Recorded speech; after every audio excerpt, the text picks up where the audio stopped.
Hey guys, so welcome to this video. Today we're gonna guide you on how to record video on Mac with built-in camera.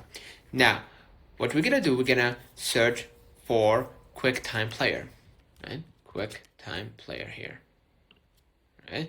And inside, as you can see right here, I already opened the video, right?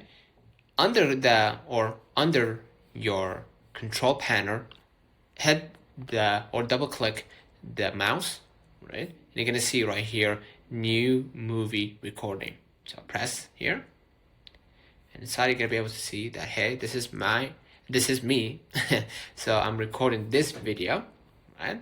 So I'm gonna hit record here to just show you how it's done. Hey, how are you? My name is Omar.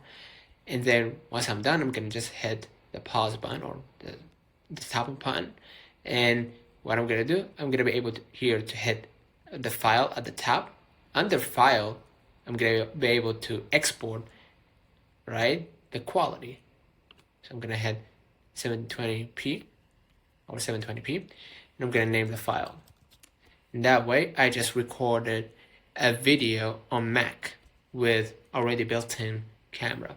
So let me know in the comments if this video helped you. Please consider turning on the notification for future updates. Till then, see you in the next one. You'll be able to hit